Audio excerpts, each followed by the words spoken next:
মাননীয় সংসদ সদস্য জনাব মোহাম্মদ জাহানদার আলী মিয়া, মাদারীপুর 2।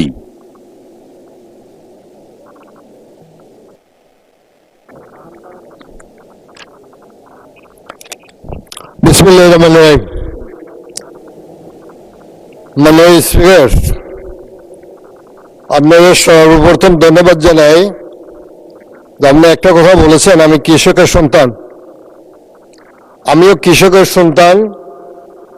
দীর্ঘ 46 বছর রাজনীতির পরে আজকে এই জায়গায় আসতে পেরে ধন্য মনে করছি নিজেকে, আর সেই জন্য ধন্যবাদ জানাই আমাদের আজকের মাননীয় প্রধানমন্ত্রী জনাব তারেক রহমান সাহেবকে। আজকে আমি শ্রদ্ধার সাথে স্মরণ করছি শহীদ জিয়াউর রহমানকে, শ্রদ্ধার সাথে স্মরণ করছি আমাদের দেশের নেত্রী, আপসের নেত্রী বেগম খালেদা জিয়াকে।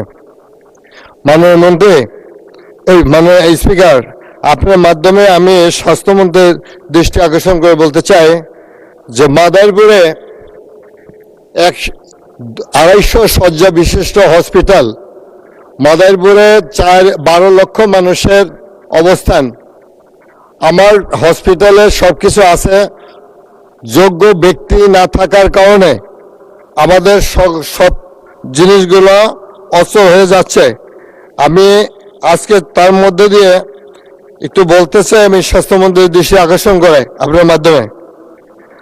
আজকে 250 শয্যা বিশিষ্ট হসপিটাল, অথচ কার্যক্রম চলছে মাত্র 100 শয্যা বিশিষ্ট হসপিটালের, এবং সকল কিছু ওষুধ এবং ডক্টর সকল কিছু 100 শয্যা বিশিষ্ট, অথচ বারান্দা সহ সকল জায়গায় রোগী দেখতে পাওয়া যায়, কিন্তু আমরা সেই জায়গায় স্বাস্থ্যসেবাটা সম্পূর্ণভাবে পাচ্ছি না।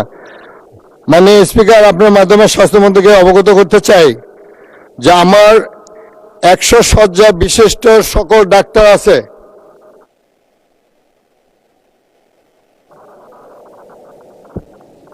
মাননীয় সদস্য, আপনাকে ধন্যবাদ।